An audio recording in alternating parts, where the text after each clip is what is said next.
السلام علیکم ورحمۃ اللہ وبرکاتہ۔ حدیث مبارکہ ہے کہ آپ صلی اللہ علیہ وسلم نے فرمایا، تمہارا ایک دوسرے کے نسب میں عیب جوئی کرنا کسی کے حق میں عیب کی بات نہیں ہے۔ تم تو آدم کی اولاد ہو جو ایک دوسرے کے برابر ہیں۔ کسی کو کسی پر کوئی فضیلت نہیں سوائے دین یا نیک عمل کے۔ آدمی کے تباہ ہونے کے لیے یہی کافی ہے کہ وہ فحش گو، بدگو، بخیل اور بزدل ہو۔ ایک اور حدیث میں رسول اللہ صلی اللہ علیہ وسلم نے فرمایا، بے شک اللہ تعالیٰ نے تم سے جاہلیت کی نخوت و غرور کو ختم کر دیا اور باپ دادا کا نام لے کر فخر کرنے سے روک دیا۔ اب دو قسم کے لوگ ہیں، ایک متقی ہو پرہیزگار مومن، دوسرا بدبخت فاجر۔ تم سب آدم کی اولاد ہو اور آدم مٹی سے پیدا ہوئے ہیں۔ لوگوں کو اپنی قوموں پر فخر کرنا چھوڑ دینا چاہیے، کیونکہ ان کے آبا جہنم کے کوئلوں میں سے کوئلہ ہیں، اس لیے کہ وہ کافر تھے۔ اور کوئلے پر فخر کرنے کے کیا معنی؟ اگر انہوں نے اپنے آبا پر فخر کرنا نہ چھوڑا تو اللہ کے نزدیک اس گبریلے کیڑے سے بھی زیادہ ذلیل ہو جائیں گے جو اپنی ناک سے گندگی کو ڈھکیل کر لے جاتا ہے۔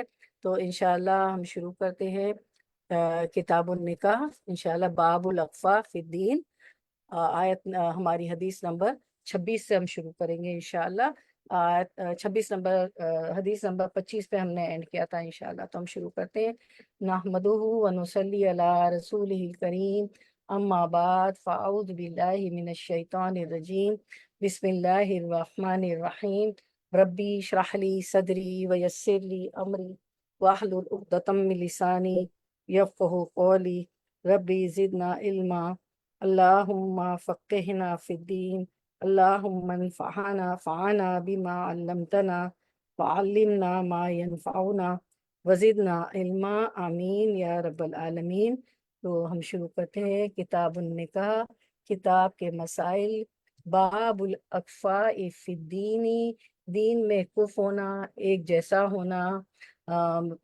یہ اس کی جو آیت ہے ہمارے پاس سورۃ الفرقان کی آیت نمبر 54 میں اللہ تعالیٰ وقولہ وہو الذی خلق الماء بشرا فجعلہ نسبا وسحرا وکان ربک قدیرا۔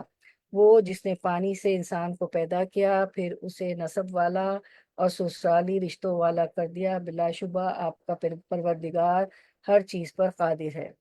تو اس پہ اللہ تعالیٰ کا فرمان ہے کہ اللہ وہی ہے جس نے انسان کو پانی سے، نطفے سے پیدا کیا، پھر اس سے دھدیال سسرال کے رشتوں میں بانٹ دیا، اس کو کسی کا بیٹا بیٹی، کسی کا داماد بہو بنا دیا، یعنی خاندانی اور سسرالی دونوں رشتے رکھے۔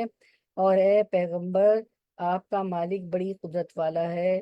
جب ایک لڑکا لڑکی کی شادی ہوتی ہے تو لڑکی کی طرف سے بھی رشتہ دار بنتے لڑکے کے، اور جو ہے لڑکی کی طرف سے بھی سسرال ہوتا ہے، لڑکے کا سسرال ہوتا ہے، پھر ددیال ننیال بنتے ہیں۔ تو خاندانی رشتے اور سسرالی دونوں رشتے بنتے چلے جاتے ہیں۔ تو ہم دیکھتے ہیں کہ یہ جو ہے باب الاقفاء فی الدین، ٹھیک ہے۔ تو الاقفاء کو دیکھ لیتے ہیں کہ الاقفاء کے کیا معنی ہے اس باب کے۔ اقفاء جو ہے کف کی جمع ہے۔ کف کی جمع اس کا مطلب ہے ہم مثل ہونا، ہم پلہ اور ایک جیسے ہونا۔ یہاں امام بخاری یہ کہنا چاہتے ہیں کہ شادی کرتے وقت دین میں ہم پلہ ہونا ضروری ہے۔ الاقفاء فی الدین یعنی ایک مسلمان مرد کا نکاح ایک مسلمان عورت سے ہی ہو سکتا ہے، ایک مسلمان عورت کا نکاح مسلمان عورت سے ہی ہو سکتا ہے۔ دین میں کف ہونا، دین میں ایک جیسا ہونا، دینی روایات اور دینی طریقے کا ایک جیسا ہونا، اور نکاح میں دین ہی کو ترجیح دینا چاہیے۔ لیکن کچھ علماء کی رائے کے مطابق دین میں ہم پلہ ہونے کے ساتھ ساتھ اگر خاندان اور نسب میں بھی یکسانیت ہو، خاندان اور نسب بھی ایک ہو، تو پھر نہلے پہ دیلا ہے۔ تو اور ہم دیکھتے ہیں کہ بعض دفعہ زبان کا فرق ہوتا ہے، اسٹیٹس کا فرق ہوتا ہے، تو نباہ مشکل ہوتا ہے۔ تو جو ہے دین کو جو ہے دین میں اس کو مسئلہ نہیں بنایا گیا ہے، دینی اعتبار سے اس میں کوئی حرج نہیں۔ لڑکی سید ہے، لڑکا پٹھان ہے، بلوچ ہے، تو اس کو ایشو نہیں بنانا چاہیے۔ ہم نے دیکھا کہ مہاجرین صحابہ جو آئے تھے مکے سے، انہوں نے انصاری صحابیات سے شادی کر لی تھی، تو خاندان اور نسب میں یکسانیت ہو تو بہتر تو ہے، لیکن اس کو خاندان اور برادری کو ثانوی حیثیت دیں گے، اس کو سیکنڈری حیثیت دیں گے۔ یہ صرف علماء کا ایک سجیشن ہے، لیکن دین کو جو ہے، دین میں برابری ہونی چاہیے، ٹھیک ہے۔ دین نے اس کو مسئلہ نہیں بنایا، اسٹیٹس کو اور خاندان اور نسب کو۔ تو ہم دیکھتے ہیں کہ ابو ہریرہ رضی اللہ عنہ فرماتے ہیں کہ رسول اللہ صلی اللہ علیہ وسلم نے فرمایا، صحیح مسلم کی حدیث ہے، کہ عورت کے ساتھ 4 باتوں کی بنا پر شادی کی جاتی ہے: اس کے مال کی وجہ سے، اس کے حسب و نسب کی وجہ سے، اس کی خوبصورتی کی وجہ سے، اور اس کے دین کی وجہ سے۔ تم دین والی کے ساتھ شادی کر کے ظفر مند بنو، یعنی کہ کامیابی حاصل کرو، تمہارے ہاتھ خاک آلود ہوں۔ تو نکاح کے لیے دیندار لڑکی کو ہی کیوں انتخاب کرنا چاہیے؟ تو ہم دیکھتے ہیں کہ دیندار لڑکی کہ کیوں کہا گیا، دیندار لڑکی کیسی ہوتی ہے، کیوں اس دیندار لڑکی کا انتخاب کہا اللہ کے رسول صلی اللہ علیہ وسلم نے؟ کہ دیندار لڑکی کے اندر اللہ کا ڈر ہوتا ہے، اللہ کا تقویٰ ہوگا، شوہر سے خیانت نہیں کرے گی، اپنے حقوق صحیح طور پر ادا کرے گی، شوہر کو دھوکہ نہیں دے گی، شوہر کے والدین کے ساتھ اس نے سلوک کرے گی، بچوں کی تربیت اچھی کرے گی، ذمہ داریوں کو نبھائے گی، ساس سسر کا احترام کرے گی، بچوں کو ادب اخلاق سکھائے گی۔ اسی لیے دیندار عورت سے جو ہے شادی کرنے کے لیے کہا گیا، آپ سب نے اس پہ زور دیا ہے۔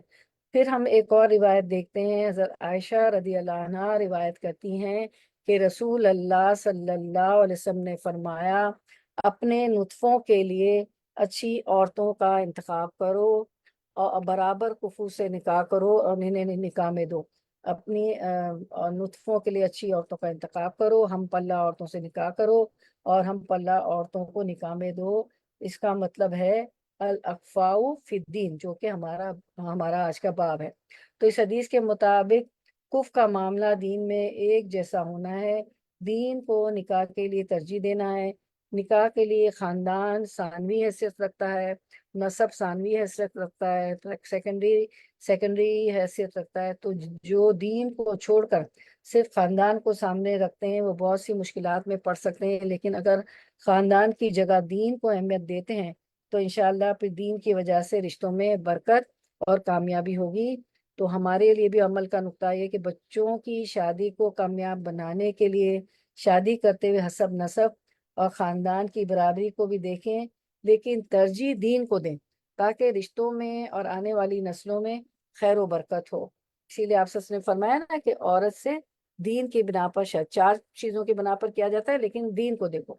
تو ہم دیکھتے ہیں کہ اچھی نسل کے لیے اچھی عورت سے شادی کرنے کو کیوں کہا گیا؟ اچھی نسل کے لیے اچھی عورت سے شادی کرو، دیندار ہو، با اخلاق ہو، تاکہ آئندہ نسل اچھی چلے۔ تو اچھی ماں کی کیا صفات بیان ہوئی ہیں؟ اچھی نسل کے لیے اچھی عورت سے شادی کرو، اچھی ماں کی کیا صفات بیان ہوئی ہے؟ ہم دیکھتے ہیں کہ اچھی ماں جو ہوگی وہ بچوں کو اللہ کی محبت دے گی، بچوں کو رسول اللہ صلی اللہ علیہ وسلم کی محبت دے گی، بچوں کو باپ کی محبت دے گی۔ ہم دیکھتے ہیں کہ جب میاں بیوی کا جھگڑا ہوتا ہے تو کچھ مائیں جو دین سے دور ہوتی ہیں، اللہ اور رسول کی محبت نہیں ہوتی، دین نہیں جانتی ہوتی ہیں، تو کچھ مائیں باپ سے جھگڑے میں بچوں کو باپ کے خلاف کرتی ہیں، ان کے دشمن تک بنا دیتی ہیں۔ اور اسی لیے اللہ تعالیٰ نے قرآن میں فرمایا ہے، سورۃ التغابن 14 میں، اِنَّ مِنْ أَزْوَاجِكُمْ وَأَوْلَادِكُمْ عَدُوًّا لَكُمْ۔ اور یہ مشاہدہ آپ بھی کرتے ہیں کہ عورت بچوں کو لے کر چلی جاتی ہے، میاں کے خلاف کرتی ہے، باقاعدہ بچے بھی باپ کی دشمنی پر اتر آتے ہیں۔ تو اگر ماں کے اندر اللہ کی محبت ہوگی، رسول اللہ صلی اللہ علیہ وسلم کی محبت ہوگی، تو ایسا نہیں کرے گی، باپ کی عزت سکھائے گی۔ تو اب یہ ہے کہ محبت کہیں بازار میں تو نہیں بکتی ہے نا کہ وہ جا کے اس کو لے آئے گی، تو دین ہی اس کو اللہ رسول کی محبت سکھائے گا، تو وہ بچوں کو بھی باپ کی عزت کروائے گی، ٹھیک ہے۔ تو یہ آیت بھی ہے نا کہ یا الذین آمنوا من ازواجکم واولادکم عدو لکم فاحذروہم، مومنو تمہاری عورتیں اور اولاد میں سے بعض تمہارے دشمن ہیں، سو ان سے بچتے رہو۔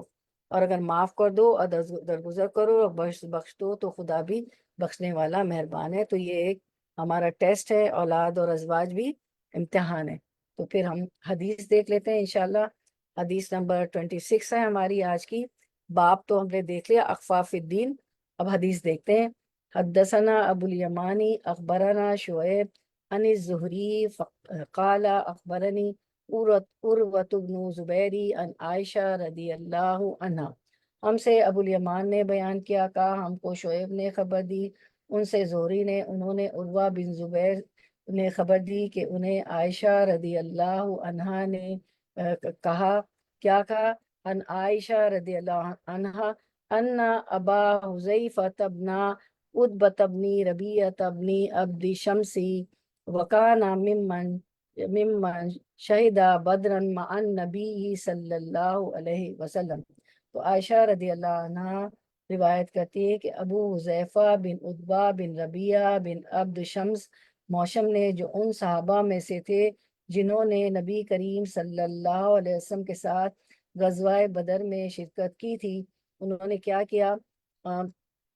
تبنا سالمن، کہ انہوں نے سالم بن موقر رضی اللہ عنہ کو لے پالک بیٹا بنا لیا، اپنا منہ بولا بیٹا بنا لیا۔ وَأَنْكَحَهُ بِنْتَ أَخِيهِ هِنْدَ بِنْتَ الْوَلِيدِ ابن عتبة ابن ربيعة وهو مولى لامرأة من الأنصار كما تبنى النبي زيدا۔ تو انہوں نے ان کو منہ بولا بیٹا بنا لیا، سالم بن موقر رضی اللہ عنہ کو، اور پھر ان کا نکاح اپنے بھائی کی لڑکی ہندہ بنت الولید بن عتبہ بن ربیعہ سے کر دیا۔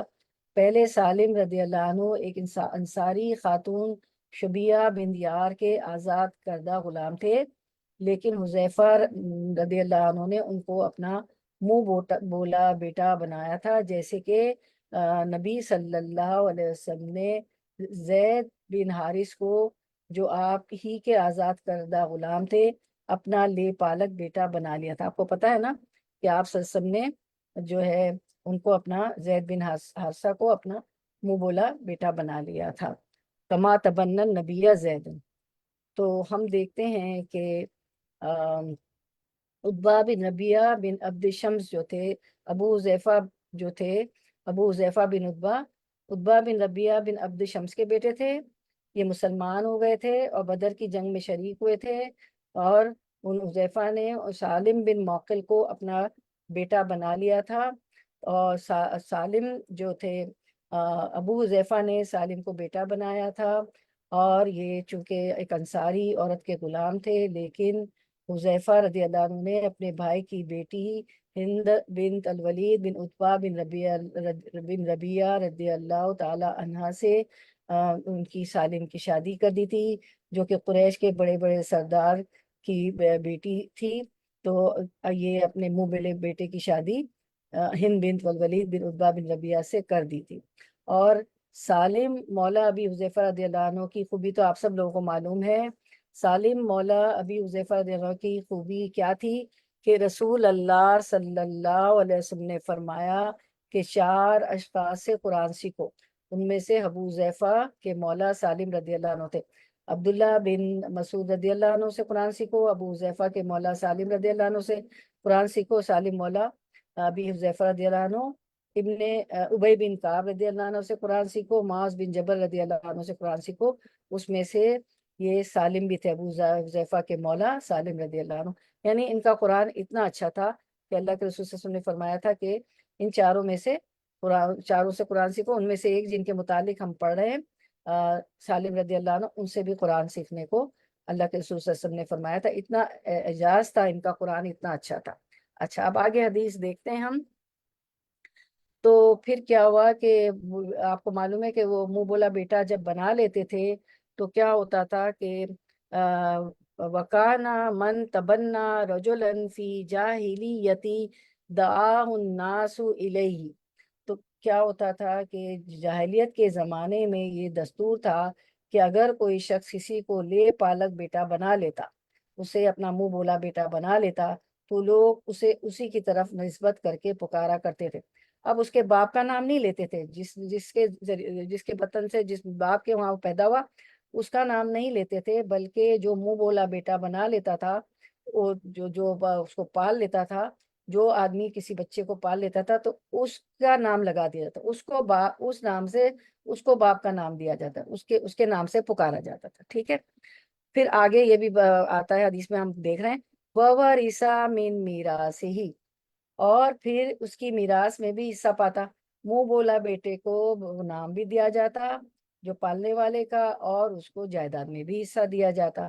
اب کیا ہوا، حتی انزل اللہ، اب اللہ تعالیٰ نے یہ سورۃ الحجرات کی آیت نازل فرما دی، ادعوہم لآبائہم الی قولی ومالیکم وموالیکم، کہ اب یہ ہم سورۃ الحجرات کی آیت دیکھتے ہیں کہ جی آیت ہم دیکھتے ہیں اسکرین پہ، کہ انہیں ان کے حقیقی باپوں کی طرف منسوب کر کے پکارو، اللہ تعالیٰ کا فرمان موالیکم تک۔ تو دیکھیں ہم پڑھتے ہیں آیت، ادعوہم لآبائہم ہوا اقسط عند اللہ فإن لم تعلموا آباءهم فإخوانكم في الدین وموالیکم، مومنو لے پالکوں کو، منہ بولو بچوں کو ان کے اصلی باپوں کے نام سے پکارو، کہ خدا کے نزدیک یہی بات درست ہے، اگر یہ آیت کا ترجمہ میں پڑھ رہی ہوں، خدا کے نزدیک یہی بات درست ہے، اگر تم کو ان کے باپوں کے نام معلوم نہ ہو تو دین میں وہ تمہارے بھائی اور دوست ہیں۔ یہ سورۃ الاحزاب کی آیت نمبر 5 نازل ہوگی، ٹھیک ہے، کیونکہ پہلے وہ لے پالک بیٹوں کو اپنا نام بھی دیتے تھے، ان کو جو ہے وراثت میں بھی حصہ دیتے تھے، اب یہ آیت نازل ہو گئی ٹھیک ہے، تو اب یہ آیت نازل ہوئی کہ ان کو اپنے باپوں کے نام سے ہی پکارا کرو، ٹھیک ہے۔ اب کیا ہوا، تو یہ جب آیت نازل ہو گئی، فمن لم یعلموا ابن کانا مولا وقاف الدین فجاءت، اچھا اب یہاں سے ہم دیکھتے ادہم لآبائہم الی قولی ومالیکم وموالیکم فردوا الی آبائہم فمن لم یعلموا لہ ابن کانا مولا واخاف الدین، ٹھیک ہے۔ اب جب یہ آیت نازل ہوئی سورۃ الحجرات کی، کہ یہ آیت ہوتی کہ انہیں ان کے حقیقی باپوں کی طرف منسوب کر کے پکارو جس کے وہ پیدا ہوئے، اللہ تعالیٰ کے فرمان و موالیکم تک، تو لوگ انہیں ان کے باپوں کی طرف منسوب کر کے پکارنے لگے۔ فمن لم، اچھا پھر کیا ہوا، فجات سہالت بنت سہیل ابن عمرو القرشی ثم العامری، تو پھر جو ہے یہ جو آیت آ گئی نا کہ ان کے باپوں کی طرف منسوب کر کے پکارنے لگے، جس کے باپ کا علم نہ ہوتا اسے مولا اور دینی بھائی کہا جاتا، پھر سہلہ بنت سہیل بن عمرو القریشی ثم العامدی رضی اللہ عنہ، جو کہ وہی امراۃ ابی حذیفہ، وہ ابو حذیفہ کی زوجہ محترمہ تھی، بیوی تھی سہلہ بنت سہیل بن عمرو، تو وہ نبی کریم صلی اللہ علیہ وسلم کی خدمت میں حاضر ہوئی۔ کیوں حاضر ہوئی؟ فقالت یا رسول اللہ، وہ کہنے لگی، وہ عرض کرنے لگی کہ یا رسول اللہ، انا کننا نرا سالمن ولدن، کہ ہم تو سالم کو اپنا حقیقی جیسا بیٹا سمجھتے تھے، کیونکہ لے پالک تھا نا، منہ بولا بیٹا تھا۔ وقت انزل اللہ فی ما قد علمتا فذکر الحدیث، کہ اب اللہ نے جو حکم اتارا ہے وہ آپ کو معلوم ہے، پھر آخر تک سالہ بنت سال نے، ابو حذیفہ کی بیوی نے حدیث بیان کی کہ اب تو ان کو ہم منہ بولے بیٹوں کو اپنے نام سے نہیں پکار سکتے، اور جو ہے دوسرا کیا ہے کہ یہ آیت نازل ہو گئی، ٹھیک ہے۔ تو اب ہم اس میں دیکھتے ہیں کہ اصل میں ہوا یہ کہ یہ جو آیت جب نازل ہو گئی تو یہ آپ صلی اللہ علیہ وسلم کے پاس آ گئی کہ اب تو یہ ہمارے منہ بولے بیٹے ہیں، تو آپ صلی اللہ علیہ وسلم نے ان کو کہا کہ سالم کو 5 بار دودھ پلا دو تو وہ رضائی بیٹے کی طرح ہو جائے گا، کیونکہ اب سالم بڑے ہو گئے تھے، اور وہ محسوس کرتی تھی سالہ بنت سال کے ابو حذیفہ کو ان کا آنا ناگوار گزرتا ہے، وہ تو پہلے بیٹے کی طرح رہتے تھے نا، ظاہر ہے چھوٹا سا بچہ پالا اور وہ بیٹے کی طرح رہتے تھے، اب جو بڑے ہو گئے، جوان ہو گئے سالم، تو ابو حذیفہ رضی اللہ عنہ کو تھوڑا سا ان کو آنا جو ہے وہ محسوس کرتے تھے۔ تو عائشہ رضی اللہ، اب حدیث صحیح حدیث میں آتا ہے، عائشہ رضی اللہ عنہ سے روایت ہے کہ کہتی ہے کہ سالم مولا ابو حذیفہ کے ساتھ ان کے گھر میں رہتے تھے، اور سال کی بیٹی رسول اللہ صلی اللہ علیہ وسلم کے پاس آئی اور عرض کیا، یعنی ابو حذیفہ کی بیوی، کہ سالم حد بلوغ کو پہنچ گیا، مردوں کی باتیں سمجھنے لگا اور وہ ہمارے گھر میں آتا ہے، اور میں خیال کرتی ہوں کہ ابو حذیفہ کے دل میں اس سے کراہیت ہے۔ چنانچہ ان سے نبی صلی اللہ علیہ وسلم نے فرمایا کہ تم سالم کو دودھ پلا دو، تم اس کے اوپر حرام ہو جاؤ گی، اور وہ کراہت جو ابو حذیفہ کے دل میں ہے ختم ہو جائے گی۔ پھر وہ لوٹ کر نبی صلی اللہ علیہ وسلم کے پاس آئیں اور کہا کہ انہوں نے اسے دودھ پلا دیا، چنانچہ ابو حذیفہ کے دل میں جو بات تھی وہ ختم ہو گئی تھی، کیونکہ وہ رضائی بیٹا بن گیا نا وہ۔ تو باب الاخفاء فی الدین، اس حدیث کے عنوان سے کیا مطابق ہے؟ کیونکہ الاخفاء فی الدین ہمارا باب ہے نا، کہ دین میں برابری ہو، تو اس حدیث کے عنوان سے کیا مطابقت ہے؟ تو یہ اصل میں سالم مولا ابی حذیفہ رضی اللہ عنہ کی بیوی کا نام تھا، اور یہ انصاری سالم جو تھے انصاری خاتون کے آزاد کردہ غلام تھے، لیکن ابو حذیفہ رضی اللہ عنہ نے اپنی بھتیجی سے ان کا نکاح کر دیا تھا، جو شرفائے قریش میں سے تھی، ٹھیک ہے۔ تو یہاں یہ بتایا جا رہا ہے کہ انہوں نے اپنی بھائی کی بیٹی سے بیاہ دیا تھا، قریش کے بڑے بڑے سردار کے بیٹے بڑے بڑے سردار کی بیٹی سے ان کو بیاہ دیا تھا اپنے منہ بولے بیٹے سالم کو، تو ان کی شادی کر دی تھی۔ تو پھر کیا ہوا، دین میں ایک جیسا ہونا، دین کو نکاح کے لیے ترجیح دیا انہوں نے، ٹھیک ہے۔ یہ نہیں سوچا کہ وہ جو تھے انصاری عورت کے غلام تھے، سالم جو تھے منہ بولے بیٹے جو تھے، یہ سب نہیں سوچا۔ تو یہاں اس لیے لائے ہیں امام بخاری یہ حدیث، اور کفر میں برابر ہونا ہے کہ دین میں ایک جیسا ہونا ہے، دین کو نکاح کے لیے ترجیح دینا ہے، باقی چیزیں تو وقت کے ساتھ آ جاتی ہیں۔ یہ یہاں پہ باپ سے یہ مطلب ہے اس کا، ٹھیک ہے۔ تو پھر ہم نے یہ بھی پڑھا نا کہ علماء کی رائے کے مطابق دین میں ہم پلہ ہونے کے ساتھ ساتھ خاندان اور نسب میں ایک یکسانیت ہو تو بہتر ہے، تو نیلے پہ دیلا ہو جائے گا۔ لیکن دین نے جو ہے ایسی چیزوں کو ترجیح نہیں دی ہے۔ یہ سب نسب اور خاندان سیکنڈری حیثیت رکھتے ہیں، ثانوی حیثیت رکھتے ہیں، دین میں برابری ہونی چاہیے۔ تو اصل کفر کس میں ہونا چاہیے؟ دین میں ہونا چاہیے، ٹھیک ہے، دین میں کفر ہونا چاہیے۔ تو اس حدیث کے مطابق کفر کا معاملہ دین میں ایک جیسا ہونا ہے، دین کو نکاح کے لیے ترجیح دینا ہے۔ نکاح کے لیے خاندان ثانوی حیثیت رکھتا ہے، سیکنڈری حیثیت رکھتا ہے، تو جو دین کو چھوڑ کر صرف خاندان کو سامنے رکھتے ہیں وہ بہت سی مشکلات میں پڑ سکتے ہیں، لیکن اگر خاندان کی جگہ دین کو اہمیت دیتے ہیں تو انشاءاللہ پھر دین کی وجہ سے رشتوں میں برکت اور کامیابی ہوگی۔ تو بچوں کی شادی کو کامیاب بنانے کے لیے شادی کرتے ہوئے حسب نسب اور خاندان کی برابری کو بھی دیکھیں، لیکن ترجیح دیں کہ تاکہ دین کو ترجیح دیں تاکہ رشتوں میں آنے والی نسلوں میں خیر ہو، برکت ہو، رشتوں میں بھی برکت ہو۔ اب ہم کس بچے کو اپنا بیٹا بنایا جا سکتا ہے، ہم دیکھ لیتے ہیں کس بچے کو بیٹا بنایا جا سکتا ہے۔ حدیث بھی دیکھی ہم نے، آیت بھی دیکھ لی۔ وہ بچہ جو بالکل بے سہارا ہو، اس کو وراثت میں اور جو ہے باپ کا نام معلوم نہیں، تو دینی بھائی، ابھی آیت سے بھی پتہ چلا نا، جو بالکل بے سہارا بچوں اس کو اپنا بیٹا بنایا جا سکتا ہے، باپ کا نام معلوم نہیں ہوا تو وہ تمہارا دینی بھائی ہے۔ اور اس کے محرم ہونے کا انتظام کیا جائے کہ خاندان کی کسی ایسی لڑکی سے دودھ پلوا دیا جائے جس کی وجہ سے پھر بعد میں مسائل کھڑے نہ ہو، جیسے کہ ابو حذیفہ کی سہلہ بنت سہل کو محسوس ہوا کہ ابو حذیفہ اب یہ سالم بڑے ہو گئے ہیں، حالانکہ لے پالا کے منہ بولے بیٹے ہیں، تو ابو حذیفہ تھوڑا سا ان کو جو ہے تھوڑا سا ہچکچاہٹ ہوتی تھی نا، تو آپ سے نے بھی یہی فرمایا کہ اسے دودھ پلا دو۔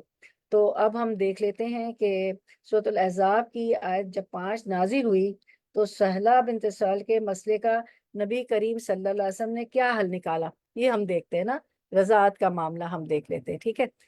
سورۃ الاحزاب کی جو آیت نازل ہوئی، ادعوہم لآبائہم هو اقسط عند اللہ فإن لم تعلموا آباءهم فإخوانكم فی الدین وموالیکم، ٹھیک ہے، کہ مومنوں لے پالکوں کو، منہ بولوں کو ان کے اصلی باپوں کے نام سے پکارو، کہ خدا کے نزدیک یہی بات درست ہے۔ اگر تم کو ان کے باپوں کے نام معلوم نہ ہو تو دین میں وہ تمہارے بھائی اور دوست ہیں۔ تو ہم دیکھتے ہیں کہ یہ آیت جب نازل ہوئی تو سہلہ بن سہل کے مسئلے کا نبی کریم صلی اللہ علیہ وسلم نے کیا حل نکالا؟ آپ نے اسکرین پہ دیکھتے ہیں، آپ نے فرمایا تم اس کو دودھ پلا دو۔ تاکہ سالم کا ان کے گھر آنا جانا آسان ہو جائے۔ جمہور کی رائے یہی ہے 2 سال کے اندر رضاعت ثابت ہو، 5 دفعہ کم از کم پیٹ بھر کر پیے۔ اور جو ہم دیکھتے ہیں کہ یہ حدیث حضرت عائشہ رضی اللہ عنہ کا مذہب ہے، وہ اپنے پاس جس کو بھی بلانا چاہتی تھی اس کو اپنے قریبی رشتہ دار کسی بھانجی بتیجی کا دودھ پلا کر محرم بنا لیتی تھی، لیکن ام سلمہ اور دیگر ازواج مطہرات اس کی قائل نہیں تھی۔ تو یہ ہم حدیث دیکھ لیتے ہیں کہ پھر کیا ہوا تھا کہ آپ کو معلوم ہے نا، وہاں ہم نے پڑھی تھی حدیث کے پھر سالہ بنت سہیل بن عمرو قریشی ثم عامری جو کہ ابو حذیفہ کی بیوی تھی آئیں، اور انہوں نے آپ صلی اللہ علیہ وسلم سے عرض کیا جب یہ آیت نازل ہوئی کہ ان کو ان کے باپوں کے نام سے بلائے کہ اے اللہ کے رسول، ہم سالم کو اپنا بیٹا سمجھتے تھے، وہ میرے اور ابو حذیفہ کے ساتھ ایک ہی گھر میں رہتے تھے اور مجھے گھر کے کپڑوں میں دیکھتے تھے۔ اب اللہ نے منہ بولے بیٹوں کے بارے میں جو حکم نازل فرما دیا ہے وہ آپ کو معلوم ہی ہے، لہٰذا اب اس کے بارے میں آپ کا کیا خیال ہے؟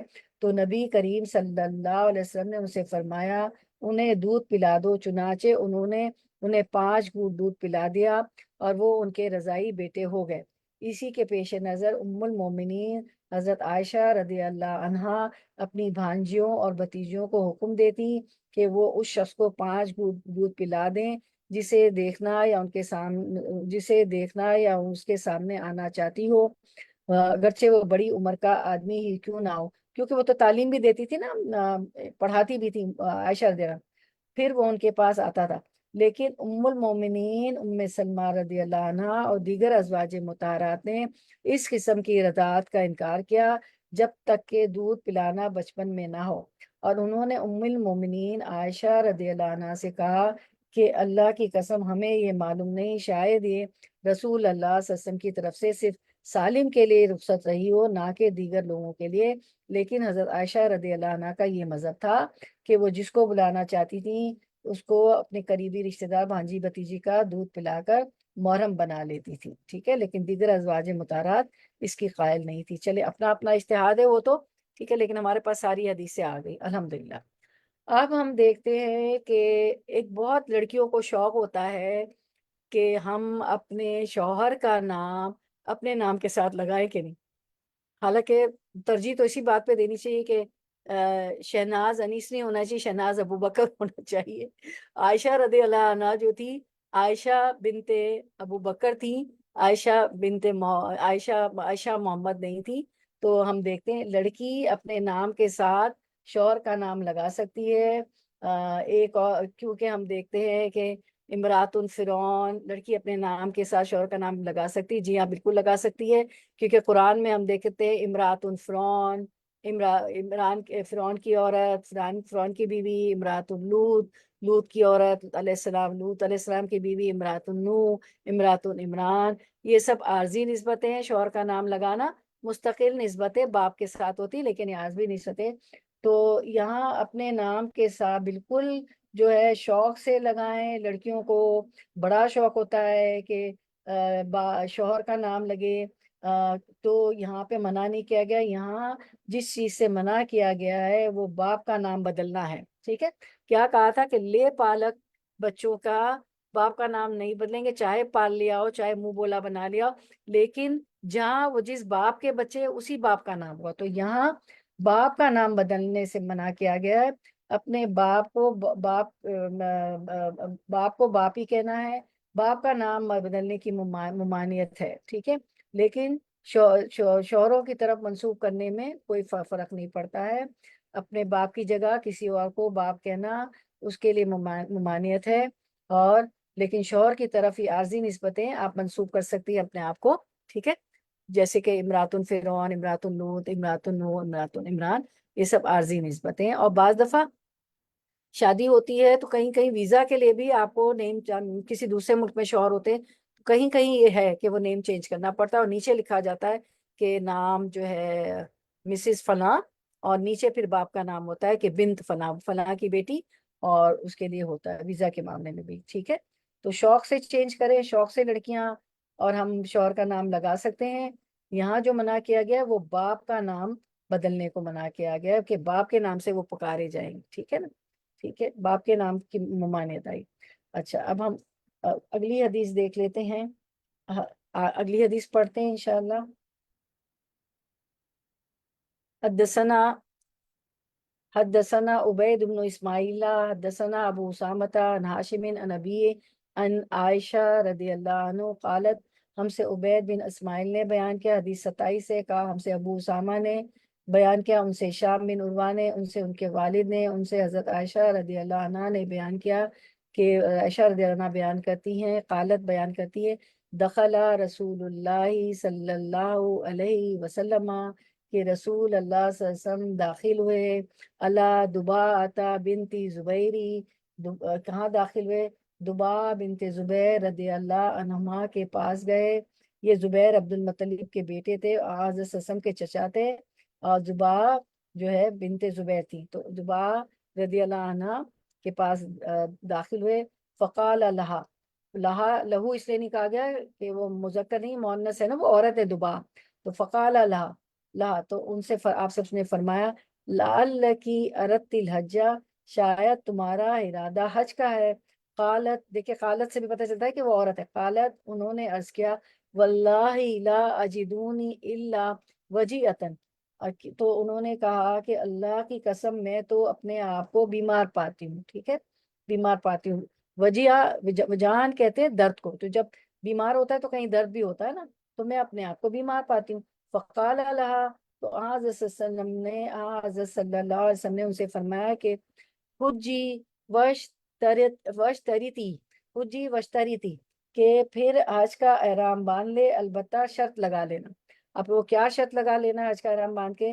قولی اللہم مہلی حیث حبستنی، کہ یہ شرط لگانا اور یہ کہہ لینا کہ اے اللہ میں اس وقت حلال ہو جاؤں گی جب تو مجھے مرض کی وجہ سے روک لے گا. یعنی آپ کو پتا ہے کہ جب احرام باندھ لیتے ہیں حج کی نیت کر کے، حج کے لیے جا رہے ہوتے ہیں، مرد تو احرام باندھتے ہیں نا، عورت کا احرام تو وہ جو دوپٹہ اور اسکارف اور جو کیپ اور ہوتی وہی ہوتی، تو اس میں چیزیں حرام ہو جاتی ہیں حج کا احرام باندھنے کے بعد، حج کی نیت کرنے کے بعد. کیا؟ ناخن نہ کٹ جائے ہمارے، بال نہ جھڑ جائے، فساد جھگڑا فساد نہیں کریں گے، شوہر سے تعلق نہیں ہوگا، فلا رفث، صاف ہے نا، تو یہ سب نہیں ہوگا. تو وہ کہتی ہے کہ اگر مجھے محسوس ہوا کہ اللہ سے آپ سب نے فرمایا کہ شرط لگا لینا اللہ سے اور یہ کہنا کہ اللہ میں اس وقت حلال ہو جاؤں گی جب تو مجھے مرض کی وجہ سے روک لے گا.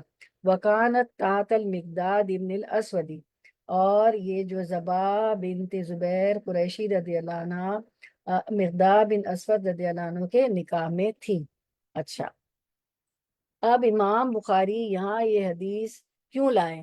یہاں یہ حدیث یہ بتانے کے لائے ہیں کہ زبا بنت زبیر قریشی رضی اللہ عنہ کا نکاح مقداد بن اسود رضی اللہ عنہ سے دین کی بنیاد پر ہوا، اگرچہ ان کے حسب نسب کا فرق تھا. مقداد نسب کے اعتبار سے امر کندی کے بیٹے تھے، لیکن اسود بن عبد یعوس نے انہیں لے پالک منہ بولا بیٹا بنا لیا تھا، اسی لیے انہیں مقداد بن اسود کہا جانے لگا. انہوں نے قریش سے عہد و پیمان کر رکھا تھا، اس بنا پر یہ قریش کے حلیف بھی تھے. تو حسب نسب پر دین کو ترجیح دی جانی چاہیے. ٹھیک ہے، تو یہ دین کی وجہ سے تعلق ہوا. تو اس حدیث میں ہم نے دیکھا کہ مقداد قریشی نہیں تھے، پھر بھی ان کی شادی ایک ہاشمی خاتون دبا بنت زبیر سے ہوئی جو حسب نسب کے اعتبار سے مقداد سے بہت بڑھ کر تھیں. امام بخاری اس حدیث کو یہاں یہ بتانے کے لیے لائے ہیں کہ زبا اور مقداد کے حسب نسب میں فرق تھا، لیکن ان کی شادی دین کی بنیاد پر ہوئی تھی. تو ہم حدیث دیکھتے ہیں، رسول اللہ صلی اللہ علیہ وسلم نے فرمایا، جب تمہارے پاس کوئی ایسا شخص نکاح کا پیغام بھیجے جس کا دین اور اخلاق تم پسند کرتے ہو تو اس سے نکاح کر دو. اگر تم ایسا نہیں کرو گے تو زمین میں فتنہ اور بہت فساد ہوگا. تو لوگوں نے عرض کیا، اللہ کے رسول اگر اس میں کچھ ہو؟ آپ نے 3 بار یہی فرمایا، جب تمہارے پاس کوئی ایسا شخص آئے جس کی دینداری اور اخلاق سے تم مطمئن ہو تو اسے نکاح کر لو. تو یہی بات بتانے کے لیے حدیث لائے دبا کی. ٹھیک ہے، پھر ہم دیکھتے ہیں کہ اخلاق سے گھر بنتے ہیں اور بد اخلاقی سے گھر ٹوٹتے جاتے ہیں. نکاح کے لیے دین اور اخلاق کو ترجیح دینی چاہیے، دین اور اخلاق کو ترجیح پہ ہونا چاہیے. پھر ہم دیکھتے ہیں کہ حسب نسب کے بارے میں قرآن کی سورۃ الحجرات کی آیت 13 میں اللہ تعالیٰ فرماتے ہیں یا ایھا الناس انا خلقناکم من ذکر و انثی وجعلنا شعوبا وقبائل لتعارفوا ان اکرمکم عند اللہ اتقاکم ان اللہ علیم خبیر۔ مجھے اتنی آیت پسند ہے، ان اکرمکم عند اللہ اتقاکم، لوگوں ہم نے تم کو ایک مرد اور ایک عورت سے پیدا کیا اور تمہاری قومیں اور قبیلے بنائے تاکہ ایک دوسرے کو شناخت کرو، اور خدا کے نزدیک تم میں زیادہ عزت والا وہ ہے جو زیادہ پرہیزگار ہے، بے شک خدا سب کچھ جاننے والا اور سب سے خبردار ہے۔ تو ہم یہ دیکھتے ہیں کہ سب کی اصل رنگ ایک ہی ہے، آدم اور حوا کی سب اولاد ہے، آگے ان کی قومیں قبیلے بنے، اور یہ لتعارفو، یہ پہچان کے لیے بنے ہیں۔ اصل فضیلت تقوی والے کی ہے، قبیلے اور یہ جو ہے قبائل کچھ بھی نہیں ہے، اصل فضیلت کیا ہے؟ تقوی والی کی ہے۔ ان اکرمکم عند اللہ اتقاکم، کہ اللہ کے نزدیک جو ہے عزت والا وہ ہے جو زیادہ تقوی والا ہے، جو زیادہ پرہیزگار ہے۔ رسول اللہ صلی اللہ علیہ وسلم نے حدیث مبارکہ دیکھتے ہیں، حجت الوداع کے موقع پر فرمایا، لوگوں بے شک تمہارا رب ایک ہے اور یقیناً تمہارا باپ بھی ایک ہے، یاد رکھو کسی عربی کو کسی اجمی پر، اور کسی اجمی کو کسی عربی پر، کسی سرخ کو سیاہ پر اور کسی سیاہ کو سرخ پر کسی وجہ سے فضیلت حاصل نہیں سوائے تقوی کے۔ ٹھیک ہے، تو اللہ کے نزدیک انسان کی قدر و قیمت دین اور عمل صالح کی وجہ سے بنتی ہے۔ اگر مال کی وجہ سے اللہ کے یہاں عزت ہوتی تو قارون کی ہوتی۔ تو تقوی والے کو اہمیت دی جائے گی کہ وہ کتنی اللہ کی اطاعت کرتا ہے اور کتنے غلط کام چھوڑ دیتا ہے۔ اللہ کے نزدیک انسان کی قدر و قیمت دین اور عمل صالح کی وجہ سے بنتی ہے۔ اگر مال کی وجہ سے اللہ کی عزت ہوتی تو قارون کی ہوتی۔ قارون کے خزانے اتنا مال تھا کہ جو ہے اونٹ 40 پتہ نہیں کتنے اونٹوں پہ لاجے جاتے تھے، اس کی چابیاں صرف 40 اونٹوں پہ لا دی جاتی تھی۔ اگر جہاں کی وجہ سے عزت ہوتی تو فرعون کی ہوتی، اگر حسب نسب کی وجہ سے عزت ہوتی تو ابو جہل کی ہوتی۔ ان بنیادوں پر کسی کو عزت نہیں ملتی جبکہ عمل نہ ہو، صرف تقوی کی وجہ سے اور عمل کی وجہ سے عزت ملتی ہے۔ پھر ہم دیکھتے ہیں کہ رسول اللہ صلی اللہ علیہ وسلم نے حدیث میں فرمایا کہ حسب نسب کے بارے میں تمہارا گالی گلوچ کرنا کسی کے لیے کوئی عار والی بات نہیں، کیونکہ تم سب آدم کی اولاد ہو اور تم میں سے کوئی کامل نہیں، ہر ایک میں نقص ہے۔ مزید فرمایا کہ کسی کو کسی پر فضیلت اور برتری حاصل نہیں ہے مگر دین اور عمل صالح کی بنا پر۔ رسول اللہ صلی اللہ علیہ وسلم نے فرمایا، آدمی کے برا ہونے کے لیے یہی کافی ہے کہ وہ فحش گو، بد کلام اور بد اخلاق اور بخیل ہو، اور کسی کو کسی پر فضیلت اور برتری حاصل نہیں مگر دین اور عمل صالح کی بنا پر۔ قرآن میں تقوی کا لفظ ہے اور حدیث میں دین اور عمل صالح کا لفظ ہے۔ پھر ہم دیکھتے ہیں کہ غلاموں کی شادیاں آزاد عورتوں سے ہو رہی ہیں ہوئی، ہم دیکھتے ہیں تو غلاموں کا مقام بھی بڑا ہے جب وہ مسلمان ہو جائیں، اور آپ نے دیکھا کہ غلام سے علم کی وجہ سے، مسلمان ہونے کی وجہ سے کہاں کہاں پہنچ گئے، کہاں کہاں کے گورنر بنا دیے گئے۔ تو ہم دیکھتے ہیں کہ بلال رضی اللہ عنہ کو بھی دیکھتے ہیں کہ وہ بھی جو ہے حبشی تھے، اور حبشی تھے، ان کا تو تلفظ بھی ٹھیک نہیں تھا، اشہد اللہ کو اسدو کہتے تھے۔ اور پھر جو ہے ہم جو تھے عبد الرحمن بن عوف جو ہیں، وہ سب سے بہت زیادہ امیر ترین صحابی تھے، انہوں نے اپنی بہن کی شادی بلال رضی اللہ عنہ سے کر دی۔ ٹھیک ہے، اور بلال رضی اللہ عنہ کا مرتبہ کوئی بلال بہت بلند ہے، وہ کوئی معمولی نہیں تھے، کیونکہ ہمیں ایک حدیث سے پتہ چلتا ہے کہ رسول اللہ صلی اللہ علیہ وسلم نے فرمایا کہ بلال صبح کی نماز کے بعد فرمایا، اے بلال مجھ سے وہ عمل بیان کر جو تو نے اسلام میں کیا ہے اور جس کے فائدے کی تجھے بہت امید ہے، کیونکہ میں نے آج کی رات تیری جوتیوں کی آواز اپنے سامنے جنت میں سنی ہے۔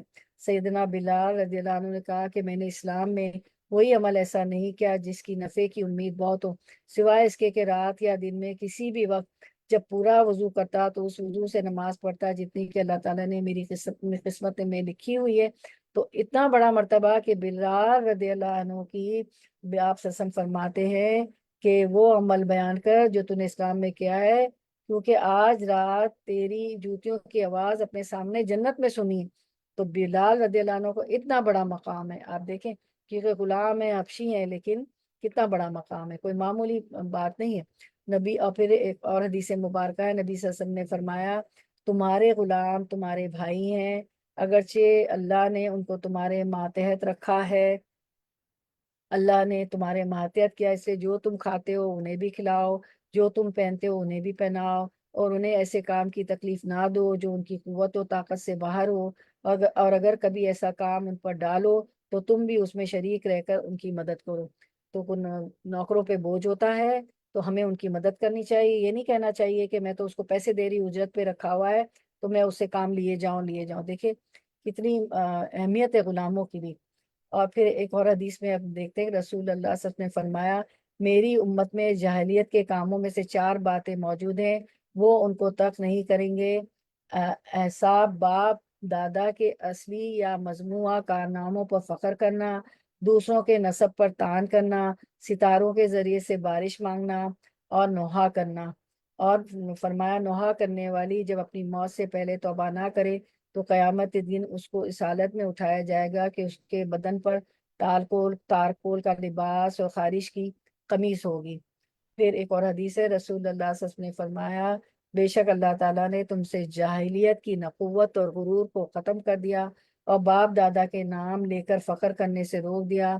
اب 2 قسم کے لوگ ہیں، ایک متقی و پرہیزگار مومن، دوسرا بدبخت فاجر۔ تم سب آدم کی اولاد ہو، آدم مٹی سے پیدا ہوئے۔ لوگوں کو اپنی قوموں پر فخر کرنا چھوڑ دینا چاہیے، کیونکہ ان کے آبا جہنم کے کوئلوں میں سے کوئلہ ہے، اس لیے کہ وہ کافر تھے۔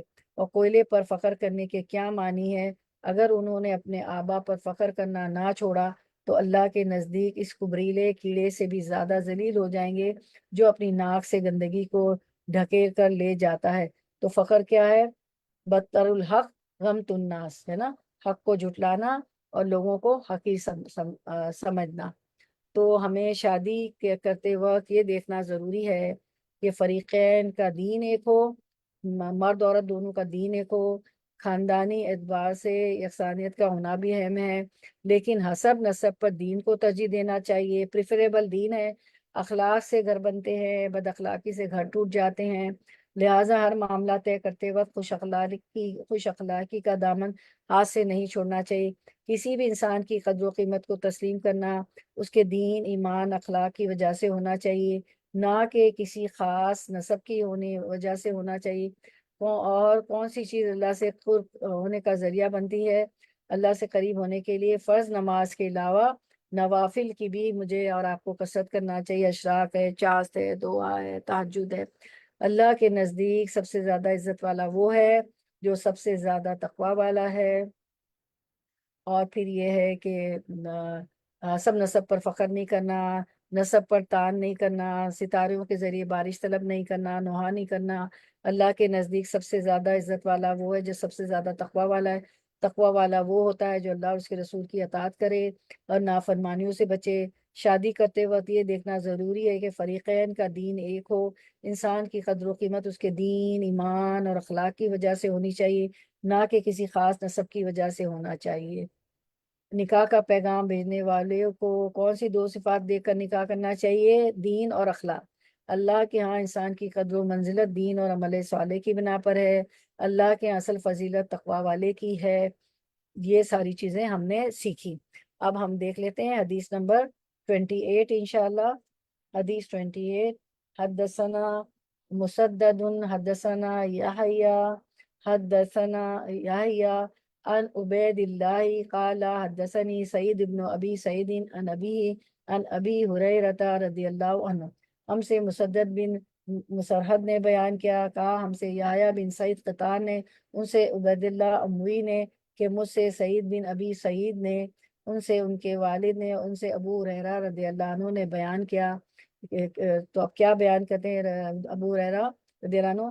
ان نبی صلی اللہ علیہ وسلم کے نبی کریم صلی اللہ علیہ وسلم نے فرمایا، قالا کیا فرمایا، المرآت تنکح المرآت لاربعی، کہ عورتوں سے نکاح چار چیزوں کی بنیاد پر کیا جاتا ہے، مالیہا اس کے مال کی وجہ سے، ولی حسبیہا ولی اس کے خاندانی شرف کی وجہ سے، جمالیہا اس کی خوبصورتی کی وجہ سے، ولی دینیہا اس کے دین کی وجہ سے، فَاصْفَرْ بِذَاتِ الدِّینِ اور تو دیندار عورت سے نکاح کر کے کامیابی حاصل کر، تربت یدا کا اگر ایسا نہ کرے تو تیرے ہاتھوں کو مٹی لگے گی، یعنی آخر میں تجھ کو ندامت ہوگی۔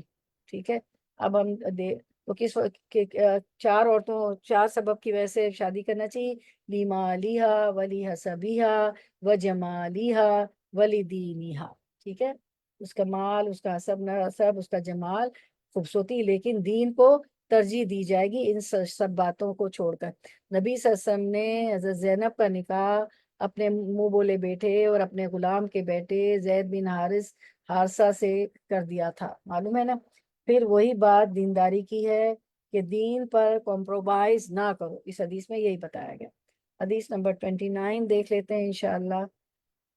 حدثنا ابراہیم ابن حمزہ حدثنا ابن ابی حازم عن ابی عن سہل قال، ہم سے ابراہیم بن حمزہ نے بیان کیا، کہا ہم سے عبدالعزیز بن ابی حازم نے، ان سے ان کے والد سلمہ بن دینار نے، ان سے سہل بن سعدی نے بیان کیا، قال مر رجل علی رسول اللہ صلی اللہ علیہ وسلم، رسول اللہ صلی اللہ علیہ وسلم کے سامنے سے ایک صاحب مالدار گزرا، ایک مالدار آدمی گزرا، فقالا تو حضرت صلی اللہ علیہ وسلم نے اپنے پاس موجود صحابہ سے پوچھا، ما تقولون فی ھذا، کہ یہ کیسا شخص ہے، اس کے بارے میں تم کیا کہتے؟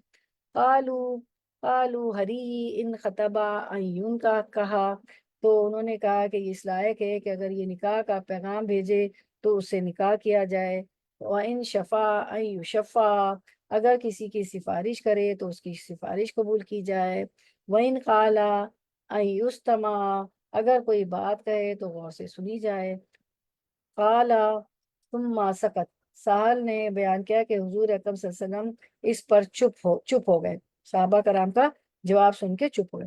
فَمَرَّ رَجُلٌ مِّن فُقَرَاءِ الْمُسْلِمِينَ پھر ایک دوسرے صاحب گزرے جو مسلمانوں کے غریب اور محتاج لوگوں میں شمار کیے جاتے تھے، فقالا تو حضرت صلی اللہ علیہ وسلم نے دریافت فرمایا، ما تقولون فی ھذا، کہ اس کے متعلق تمہارا کیا خیال ہے؟ قالوا ہری ان خطبہ ان لا ينکح، کہ صحابہ نے عرض کیا یہ اس قابل ہے کہ اگر کسی کے یہاں نکاح کا پیغام بھیجے تو اس سے نکاح نہ کیا جائے، وَإِن شَفَعَ أَن لَا يُشَفَّعَ اگر کسی کی سفارش کرے تو اس کی سفارش قبول نہ کی جائے گی، وَإِن قَالَ أَن لَا يُسْتَمَعَ اگر کوئی بات کہے تو اس کی بات نہ سنی جائے، فقال رسول اللہ صلی اللہ علیہ وسلم آپ صلی اللہ علیہ وسلم نے اس پر فرمایا، ھذا خیر من ملء الارض مثل ھذا، یہ شخص اکیلا پہلے شخص کی طرح دنیا بھر سے بہتر ہے۔ تو میں حدیث پھر سے پڑھتی ہوں کہ ہم سے ابراہیم بن حمزہ نے بیان کیا، کہا ہم سے عبدالعزیز بن ابی حازم نے، ان سے ان کے والد سلمہ بن دینار نے، ان سے سہل بن سعدی نے بیان کیا کہ ایک صاحب جو مالدار تھے رسول اللہ صلی اللہ علیہ وسلم کے سامنے سے گزرے، حضرت صلی اللہ علیہ وسلم نے اپنے پاس موجود صحابہ سے پوچھا کہ یہ کیسا شخص ہے؟ صحابہ نے عرض کیا کہ یہ اس لائق ہے کہ اگر یہ نکاح کا پیغام بھیجے تو اس سے نکاح کیا جائے، اگر کسی کی سفارش کرے تو اس کی سفارش قبول کیا جائے، اگر کوئی بات کہے تو غور سے سنی جائے۔ سہل نے بیان کیا کہ حضور اکرم صلی اللہ علیہ وسلم اس پر چپ رہے، صحابہ کے جواب پر چپ رہے۔ پھر ایک دوسرے صاحب گزرے جو مسلمانوں کے غریب اور محتاج لوگوں میں شمار کیے جاتے تھے، حضرت صلی اللہ علیہ وسلم نے دریافت فرمایا کہ اس کے متعلق تمہارا کیا خیال ہے؟ صحابہ نے عرض کیا کہ اس قابل ہے کہ اگر اس کی یہاں نکاح کا پیغام بھیجے تو اس سے نکاح نہ کیا جائے، اگر کسی کی سفارش کرے تو اس کی سفارش قبول نہ کی جائے، اگر کوئی بات کہے تو اس کی بات نہ سنی جائے۔ دنیا والوں کے لیے تھا نا، لیکن آپ صلی اللہ علیہ وسلم نے فرمایا یہ مسکین اور جو مسلمانوں کا محتاج جس کو غریب شمار کرتے تھے، آپ صلی اللہ علیہ وسلم نے فرمایا ھذا خیر من مل الارض، میل کا مطلب ہوتا ہے بھر جانا۔ آپ جو ہے جب اس سے اٹھتی ہیں رکوع سے، تب بھی پڑھتی ہیں نا ربنا لک سمیع اللہ لمن حمدہ ربنا لک الحمد مل السماوات والارض، ایک ہم جو اس میں دعا پڑھتے ہیں نا کہ اتنی تعریف اللہ کی جس سے زمین و آسمان بھر جائے، تو مل الارض، تو یہ شخص اکیلا پہلے شخص کی طرح دنیا بھر سے بہتر ہے۔ ھذا خیر من مل الارض مثل ھذا، کہ یہ دنیا بھر کے زمین بھر سے یہ اس کی مثال بہتر ہے اس غریب اور مسکین آدمی کی، جس کے متعلق تم کہہ رہے ہو کہ اس کی سفارش نہ قبول کی جائے، اس کی بات نہ سنی جائے، اس کو کوئی نکاح کا پیغام دے تو نہ کوئی اس کو دے، لیکن یہ جو ہے اس شخص سے بہتر ہے جو پہلے شخص کی جو باتیں کی گئی تھی اس سے یہ بہتر ہے، یہ مفلس اور مسکین۔ تو غریب دیندار لوگ مالداروں سے 500 سال پہلے جنت میں جائیں گے۔ ایک آدمی کتنا ہی مالدار ہو، ایک دیندار عورت کا ہم پلہ نہیں ہو سکتا، اس کے مقابلے میں غریب شخص کو ترجیح دی جائے گی۔ رسول اللہ صلی اللہ علیہ وسلم نے فرمایا فقراء جنت میں مالداروں سے 500 برس پہلے داخل ہوں گے، اور یہ قیامت کے آدھا دن کے برابر ہوگا۔ تو فقراء 500 برس پہلے جنت میں داخل ہو جائیں گے۔ تو چلیں ہم ایک اور حدیث کر لیتے کیونکہ چھٹیاں بہت ہو جاتی ہیں، ایک ہی حدیث ہے، اس کو کر کے پھر ہم اینڈ کرتے ہیں۔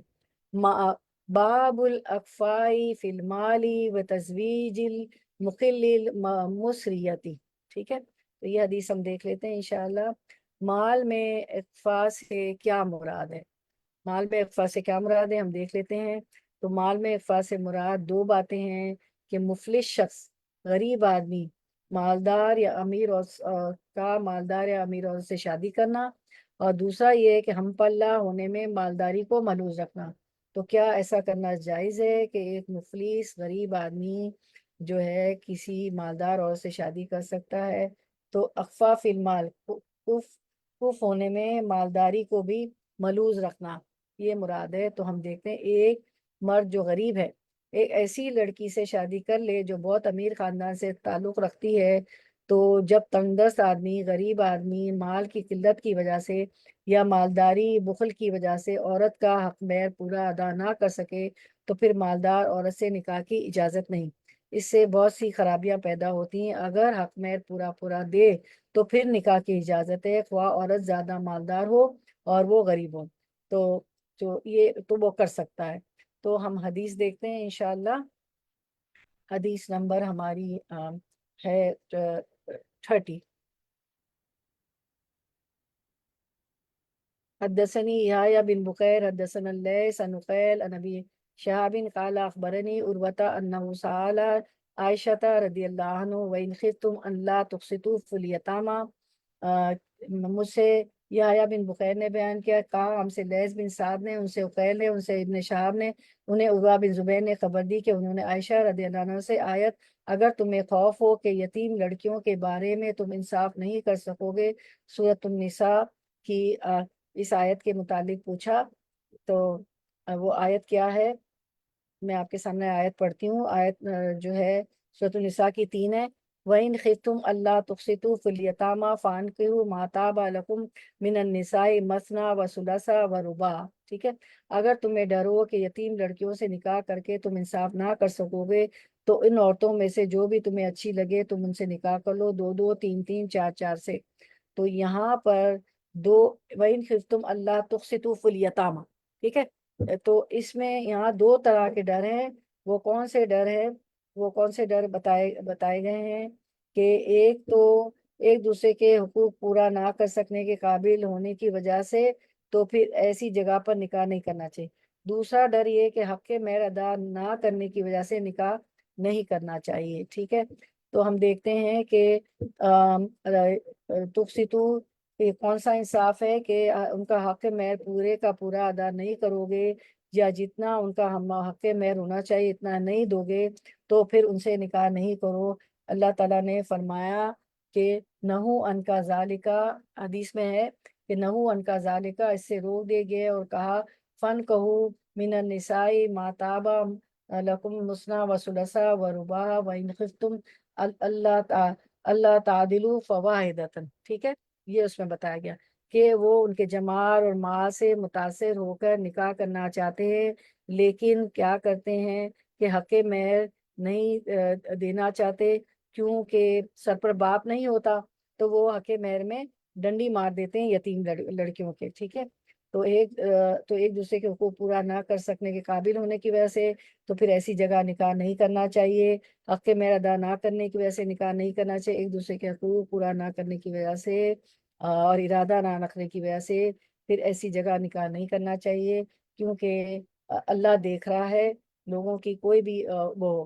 پھر حدیث میں ہے کہ وَيَسْتَفْتُونَكَ فِي النِّسَاءِ قُلِ اللَّهُ يُفْتِيكُمْ فِيهِنَّ وَمَا يُتْلَى عَلَيْكُمْ فِي الْكِتَابِ فِي يَتَامَى النِّسَاءِ اللَّاتِي لَا تُؤْتُونَهُنَّ مَا كُتِبَ لَهُنَّ وَتَرْغَبُونَ أَن تَنكِحُوهُنَّ وَالْمُسْتَضْعَفِينَ مِنَ الْوَالِدَانِ۔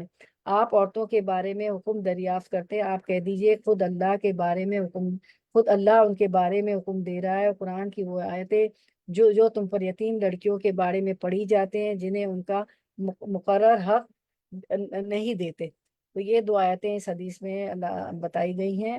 تو یہ حدیث کو میں پڑھتی ہوں پھر سے۔ تو یہ فرمایا، عائشہ رضی اللہ عنہ نے فرمایا، یہ آیت اگر تمہیں خوف ہو کہ یتیم لڑکیوں کے بارے میں تو تم انصاف نہیں کر سکو گے، سورۃ النساء کی آیت، وَإِنْ خِفْتُمْ أَلَّا تُقْسِطُوا الْيَتَامَى قالت یا ابن اختی هذه اليتیمة تكون في حجر وليها فيرغب في جمالها ومالها ويريد أن ينتقص صداقها فنهوا عن نكاحهن، ٹھیک ہے۔ تو اس میں عائشہ رضی اللہ عنہ نے کہا، اپنے میرے بھانجے، اس آیت میں اس یتیم لڑکی کا حکم بیان ہوا ہے جو اپنی ولی کی پرورش میں ہو اور اس کا ولی اس کی خوبصورتی اور مالداری پر ریچھ کر یہ چاہے کہ اس سے نکاح کرے، لیکن اس کے مہر میں کمی کرنے کا بھی ارادہ رکھتا ہو، فنہو ان نکاح الا ان یقسطوا فی اکمال الصداق۔ تو کیا ہوا ہے کہ لیکن اس کے مہر کی کمی کرنے کے بعد ارادہ رکھتا ہو، ایسے ولی کو اپنی زیر پرورش یتیم لڑکی سے نکاح کرنے سے منع کیا گیا ہے جب وہ ان کا مہر انصاف سے پورا ادا کریں گے۔ اگر وہ ایسا نہ کریں تو پھر آیت میں ایسے ولیوں کو حکم دیا گیا ہے کہ وہ اپنی زیر پرورش یتیم لڑکی کے سوا کسی اور سے نکاح کر لیں، الا ان یقسطوا فی اکمال الصداق وامروا بنکاح من سواہن۔ قالت وَاسْتَقَطَ النَّاسُ رسول اللہ صلی اللہ علیہ وسلم بعد ذالک۔ تو جب یہ بات ہو گئی نا کہ جب وہ ان کا مہر انصاف سے پورا ادا کریں گے، اگر وہ ایسا نہ کریں تو پھر آیت میں ایسے ولیوں کو حکم دیا گیا کہ وہ اپنی زیر پرورش یتیم لڑکی کے سوا کسی اور سے نکاح کر لیں۔ تو عائشہ رضی اللہ عنہ نے بیان کیا کہ لوگوں نے رسول اللہ صلی اللہ علیہ وسلم سے اس کے بعد سوال کیا، تو اللہ تعالیٰ نے سورۃ النساء میں آیت وَيَسْتَفْتُونَكَ فِي النِّسَاءِ نساء سے وَتَرْغَبُونَ أَن تَنكِحُوهُنَّ تک نازل کر دی، یعنی یہاں پہ دو آیتیں آ گئی نا، سورۃ النساء کی 3 اور سورۃ النساء کی 127۔ اب اس آیت میں کیا ہے، فَأَنزَلَ اللَّهُ لَهُمْ أَنَّ الْيَتِيمَ إِذَا كَانَتْ ذَاتَ جَمَالٍ وَمَالٍ رَغِبُوا فِي نِكَاحِهَا وَنَسَبِهَا فِي إِكْمَالِ الصَّدَاقِ وَإِذَا كَانَتْ مَرْغُوبَةً عَنْهَا فِي قِلَّةِ الْمَالِ وَالْجَمَالِ تَرَكُوهَا وَخَذُوهَا غَيْرَ مِنَ النِّسَاءِ۔ تو یہاں پہ کیا کہا گیا کہ اس آیت میں اللہ تعالیٰ نے یہ حکم دیا کہ یتیم لڑکیاں اگر خوبصورت اور صاحبے میں مال ہو تو ان کے ولی بھی ان کے ساتھ نکاح کر لینا چاہتے ہیں، اس کا خاندان پسند کرتے ہیں اور مہر پورا ادا کر کے ان سے نکاح کر لیتے ہیں، لیکن ان میں حسن کی کمی ہو اور مال بھی نہ ہو تو پھر ان کی طرف رغبت نہیں ہوگی اور وہ انہیں چھوڑ کر دوسری عورتوں سے نکاح کر لیتے ہیں۔ تو پھر قالت فکما یترکونہا ہینا یرغبون عنہا فلیس لهم ان ينکحوها اذا رغبوا فیہا الا ان یقسطوا لها ویؤتوها حقها الاوفى فی الصدق۔ تو عائشہ رضی اللہ عنہ نے کہا کہ آیت کا مطلب یہ ہے کہ جیسے اس وقت یتیم لڑکی کو چھوڑ دیتے ہو جب وہ نادار اور خوبصورت نہ ہو، جب نہ خوبصورت ہوتی ہے اور مالدار ہوتی ہے تو اس کی وجہ سے وہ نکاح کر لیتے تھے، ٹھیک ہے، اور جب وہ خوبصورت نادار ہوتی ہے، غریب ہوتی ہے، خوبصورت نہیں ہوتی تو اس کو چھوڑ دیتے۔ تو یہی بات عائشہ رضی اللہ عنہ ان آیتوں کا مطلب سمجھا رہی ہے اپنے بھانجے کو کہ آیت کا مطلب یہ ہے کہ جیسے اس وقت یتیم لڑکی کو چھوڑ دیتے ہو جو وہ نادار اور غریب ہوتی ہے اور خوبصورت نہ ہو، ایسے اس وقت بھی چھوڑ دینا چاہیے جب وہ مالدار اور خوبصورت ہو، البتہ اگر اس کے حق میں انصاف کرے اور اس کا مہر پورا ادا کرے تب اس سے نکاح کر سکتے ہیں۔ دو جو ہے دونوں صورتوں میں، جب مالدار ہو، جمال ہو، خوبصورت ہو، تب بھی اس کے حق میں انصاف کرنا ہے، اس کا مہر پورا ادا کرنا ہے، تب تو اسے نکاح کر سکتے ہیں۔ اور جب وہ نادار ہو اور خوبصورت نہ ہو تب بھی اس کے ساتھ انصاف کریں، اس کا مہر پورا ادا کریں اور اسے نکاح کریں۔ لیکن وہاں عرب میں لوگ کیا کرتے تھے کہ نادار ہوتی تھی، خوبصورت قریب ہوتی تھی، خوبصورت نہیں ہوتی تھی، کہ ان کو پتا تھا اب مال تو نہیں ملے گا، تو پھر تو اس سے نکاح نہیں کرتے۔ تو یہی بات، یہی آیت اللہ تعالیٰ نے اتاری اور یہی بی بی عائشہ رضی اللہ عنہا سمجھا رہی ہیں کہ تو جب نادار اور خوبصورت نہ ہو اس وقت بھی چھوڑ دینا چاہیے، اگر حق کے ساتھ انصاف کریں، اس کا مہر ادا کریں، تب اس سے نکاح کیا جا سکتا ہے۔ تو رغبان کا معنی ہے کہ رغبت نہ رکھنا۔ تو ہم پلہ، تو ہم نے الفا میں دو چیزیں آتی ہے، ہم پلہ ہونے میں مالداری کو ملوز رکھنا ہے، مفلس آدمی کا مالدار عورت سے نکاح کرنا ہے۔ یہاں یہ بھی پتہ چلتا ہے کہ دو صورتوں میں مالدار عورت سے نکاح کی اجازت ہے، جب تنگ کیا، ہاں حق مہر ہو تو اجازت ہے، اگر وہ حق مہر دیتا ہے مالدار عورت کو تو اجازت ہے۔ جب تنگ دست آدمی مال کی قلت کی وجہ سے عورت کا حق مہر ادا نہ کر سکے، جب مالدار آدمی بخل کی وجہ سے عورت کا مہر حق ادا نہ کر سکے، تو یہ اخفاف الدین میں دو چیزیں آ جاتی ہیں کہ ہم پلہ ہونے میں مالداری کو ملوز رکھنا ہے، مفلس آدمی کا مالدار عورت سے نکاح ہو سکتا ہے اگر وہ اس کو حق مہر دے دیتا ہے، تو پھر وہ اس کو کر سکتا ہے اس کے ساتھ نکاح۔ یہی بات یہاں پہ بتائی گئی۔ یہاں یہ بھی پتہ چلتا ہے کہ دو صورتوں میں مالدار عورت سے نکاح جائز ہے، جب تنگدست آدمی مال کی قلت کی وجہ سے عورت کا حق مہر ادا نہ کر سکے، جب مالدار آدمی بخل کی وجہ سے عورت کا حق مہر ادا نہ کر سکے، ہاں اگر حق مہر ادا کر سکے تو پھر اس کو اجازت ہے۔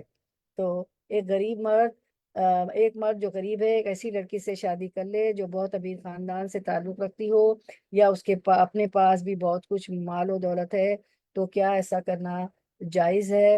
کف کف تو ہے نا کہ باقی معاملات، کف میں یہ ہے کہ دین کو ملوز رکھیں گے، باقی معاملات تو میں ایک جیسے ہوں تو دونوں خاندان تو اچھی بات ہے، لیکن اگر کچھ فرق ہے تو بنیادی شرائط نکاح کی پوری ہوں، جن میں شرط یہ ہے کہ وہ حق مہر ادا کرے گا تو شادی ہو سکتی ہے۔ اور لڑائیاں بھی اسی بنا پر ہوتی ہے نا کہ عورت ڈیمانڈ کرتی ہے اور مرد پورا نہیں کر سکتا، جس سے فتنہ فساد پیدا ہوتا ہے۔ تو اگر مرد کسی عورت سے نکاح کرنا چاہتا ہے جبکہ وہ عورت مالی لحاظ سے اس مرد سے زیادہ ہے، تو اگر وہ مرد اس کا حق مہر پورا ادا کرتا ہے، اس کا نان نفقہ پورا کرتا ہے، اس کی ضروریات پورا کرتا ہے، تو کوئی حرج نہیں کہ اس سے نکاح کر لے۔ لیکن اگر ان میں کچھ بھی پورا کرنے کے قابل نہیں ہے تو اس سے نکاح نہ کرے۔ چلے یہاں پہ ہم اینڈ کرتے ہیں انشاءاللہ۔ اللہم وقفنی لما تحب و ترضا، یا اللہ ہمیں توفیق دے کہ ہم وہ عمل کریں جس سے آپ محبت کرتے ہیں اور جس سے آپ راضی ہوتے ہیں۔ سبحان ربک رب العزت عما یصفون وسلام علی المرسلین والحمد للہ رب العالمین۔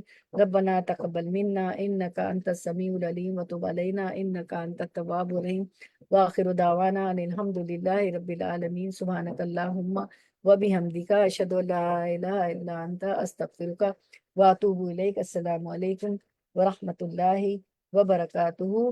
کیونکہ چھٹیاں بھی بہت ہوتی تو اس باب بھی ایک ہی حدیث تھی، تو میں نے کہا چلے اس کو بھی پورا کر لیتے ہیں انشاءاللہ۔ چلے آپ لوگوں کو کوئی بات رکھنی ہو تو رکھیں، کل ہمارا انگلش کا درس ہوگا، اور جو ہے منڈے کو پھر حاضر خدمت ہوں گے۔ کوئی آپ کو بات رکھنی ہے تو رکھیں ان حدیث کے بارے میں۔